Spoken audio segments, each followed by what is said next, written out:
Star Wars The Rise of Skywalker is now just 50 days away from its official release by writer and director J.J. Abrams and Chris Terrio, as well as creator George Lucas. This is Mike Zero. Make sure to subscribe if you're new to the channel for future Star Wars content. Now, one part about Episode 9 that a lot of fans are very much looking forward to is, of course, the lightsaber duels, the space battles, the land battles, etc. Everything that really makes a Star Wars movie when it comes to the action-packed sequences that are going to be taken to a different level in Episode 9 by Abrams. Now, what I like about this is that there's actually said to be more than 3 lightsaber fights in this film. We have on the world of Pisana, we have one on, of course, the second Death Star wreckage, and we also have one in the form of a Force bond, also known as a flash fight, between both Rey and Kylo Ren, where they go through a series of flash fights, leading up until when both Rey and Kylo fight Palpatine inside of his throne room. Now, these past couple of weeks or so, we've been learning a whole lot more about this film, and when it all comes down to one of the concept art descriptions, this is where things begin to get very exciting for Episode 9. Now, specifically, shot descriptions consisting of a sequence where it's explained that both Kylo Ren and Rey are said to be fighting in a lightsaber duel during one of their flash fights, where it's explained that they are both fighting in different locations. However, to the audience, will appear to be in the same environment. Rey is described to be on the world of Kijimi, while Kylo Ren is high in the sky on board of his First Order Ravager Star Destroyer, where it's explained that during their Force bond, they begin to fight in a saber duel, where Rey appears to be in Kylo Ren's quarters, where the Vader melted helmet can be seen in the background. It's described that one of the sequences involves a moment in which Ren is able to force push Rey into the wall, where Kylo is said to begin to use short bursts of Force lightning, similar to how Snoke used on Kylo Ren in The Last Jedi. It's explained that the scene almost mimics when Palpatine was shooting Force lightning on Luke Skywalker. However, in this particular sequence, Rey is described to ignite her saber blade and draw the lightning away from herself, where she stands up and takes out her Sith dagger and tries to attack it with Kylo Ren. This is where Rey misses, however, what she really hits is Darth Vader's melted helmet podium, where Rey only sees Kylo in her environment, but does not see Kylo Ren's environment, and so she shatters the Vader helmet podium without even knowing it, where the Kylo Ren character is able to see it shatter into pieces. So let's go over a couple of parts about this and as to why this really does in fact allude to what we see and witness in the official final trailer. Now, this is all said to take place on the world of Kijimi and within Kylo Ren's First Order Ravager ship.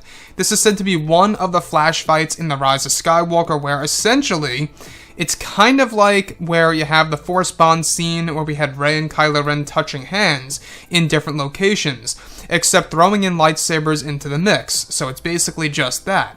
And what I like about that is that it kind of does something very unique for the Star Wars franchise. I know some fans out there may or may not like that idea by Abrams, which is perfectly fine, but this is said to be a moment in which Kylo Ren uses Force lightning upon Rey, giving us a little bit of a callback to what Palpatine did to Luke Skywalker in Return of the Jedi, where Luke is down on the ground, getting struck by lightning, where the same exact thing is now happening against Rey from Kylo Ren.